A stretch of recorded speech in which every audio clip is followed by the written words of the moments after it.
በአንድ ትንሽ የመንደር ውስጥ አራት ወንድማማቾች ከእናታቸው ጋር አብረው ይኖሩ ነበር። አባታቸው ከብዙ ዓመታት በፊት የሞተ ሲሆን ከእርሱም የወረሱት ቤትና መሬት ብቻ ነው። ወንድማማቾቹ እያደጉ ሲሄዱ እና ለአቅመ አዳም ሲደርሱ ተጋብተው ቤተሰብ መሰረቱ። ይህ በእንዲህ እንዳለ አንድ ቀን ሁሉም ተሰባስበው የአባታቸውን ንብረት ለመካፈል ወሰኑ። መሬቱንና ቤቱን በኩል ለመካፈል ተስማሙ። ነገር ግን ማንም ሊናገር ያልፈለገው አንድ ጉዳይ ነበር። የእናታቸው ጉዳይ። ንብረቱን ከተካፈሉ በኋላ ማን እናቱን ወስዶ እንደሚጦር ማንም አልጠየቀም።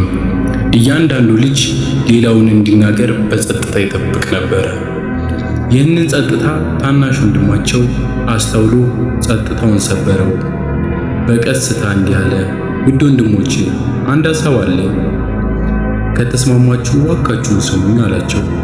ሦስቱ ወንድማማቾች በአንድነት ሆነው ምን ልትለን ነው አሉት።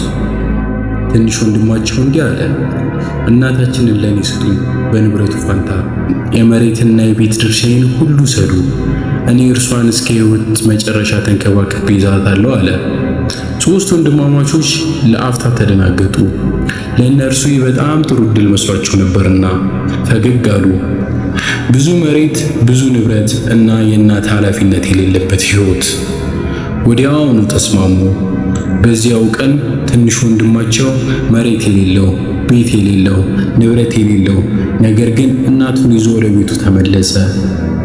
ከሚስቱ ጋር በትንሽ ቤት እናቱን በፍቅር አስተናገዳት።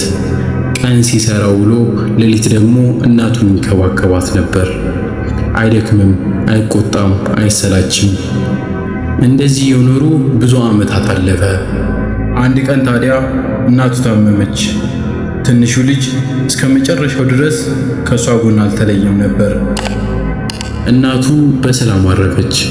ከቀብር በኋላ ሚስቱ እንዲህ አለች፣ እናትህ ሄደች፣ ምንም ንብረት አልተወችልንም፣ እኛ ምን አገኘን? ባልየው በጸጥታ ፈገግ አለና በዚህ ዓለም የሚበልጠውን ሀብት ሁሉ አግኝቻለሁ፣ እሱም የእናቴን በረከት ነው። በዚያ ሌሊት ከድካም ተኝቶ በሕልሙ ድምፅ ሰማ። የወርቅ ሳንቲሞች አሉ፣ ከፈለግ ቦታቸውን እነግርሃለሁ። እሱም የመጣውን ድምፅ ጠየቀ። በረከት አለባቸውን ብሎ ሲጠይቅ ድምፁ የለባቸውም አለው። እሱም መለሰ፣ እንግዲህ አልፈልጋቸውም። በሁለተኛውም ሌሊት ድምፁን እንደገና መጥቶ የወርቅ ሳንቲሞች አሉ አለ። እንደገና ጠየቀው፣ በረከት አለባቸው? የለባቸውም። እንግዲህ አልፈልጋቸውም አለ። ሚስቱ በዚህ ጊዜ በጣም ተናደደች። እኛ ድሆች ነን፣ ለምን ወርቅ ትንቃለህ? እሱ ግን አለ፣ በረከት የሌለውን ነገር አልፈልግም። በሦስተኛው ሌሊት ድምፁ ተሰማ፣ ይህ ሀብት በረከት አለው። ቦታውን ነገረው። ከአሮጌ መንገድ አጠገብ በአንድ ትልቅ ዛፍ ስር አለው። በማግስቱ ሄዶ ቆፈረ። 2 የወርቅ ሳንቲሞችን አገኘ። ወደ ሚስቱም ሄደ። ከዚያም በኋላ ሚስቱ አሳ ፈልጋለሁ አለችው። 1 ሳንቲም ይዞ ገበያ ሄደ። ትልቅ አሳ ገዛ። አሳው ውስጥ ግን እጅግ የሚያበራ ነገር አገኙ። እሱም ዕንቁ። ወደ ንጉሡ ወሰዱት። ንጉሡም ይህ እጅግ ውድ ነው አላቸው። ብዙ ወርቅና ጥበቃ ሰጣቸው። ባልየው ቤቱ ተመለሰ።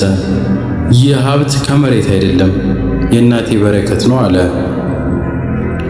ይህ ታሪክ አንድ ትልቅ እውነት ያስተምረናል። ሀብትና ወርቅ ከመሬት ሊገኙ ይችላሉ፣ ነገር ግን የእናት በረከት ከሰማይ ይወርዳል። ወንድሞቹ መሬቱን መረጡ፣ እሱ ግን እናቱን መረጠ። እነሱ ያገኙትን ጊዜያዊ ሀብት ነበር፣ እሱ ግን ዘላቂ በረከት አገኘ። እናትን መንከባከብ ኪሳራ አይደለም። መጀመሪያ ዝምታ ሊመስል ይችላል፣ ነገር ግን መጨረሻው ድምፅ ያለው በረከት ነው። ይህ ታሪክ ይነግረናል፣ ሀብት ሊጠፋ ይችላል፣ ነገር ግን የእናት ልብ አይጠፋም። ለወላጆቻችን የምንሰጠው ፍቅር፣ ክብርና ትዕግስት ከምንጠብቀው በላይ ይመለስልናል። ስለዚህ በሕይወት ውስጥ ምርጫ ሲመጣ መሬት ወይስ እናት፣ ገንዘብ ወይስ በረከት የሚለውን አስተውለን እንመልስ። የእናት በረከት ከብዙ ሀብት ይበልጣል። ለተጨማሪ ታሪኮች ሰብስክራይብ በማድረግ ቤተሰብ ይሁኑ። ከኛ ጋር ስለቆዩ እናመሰግናለን።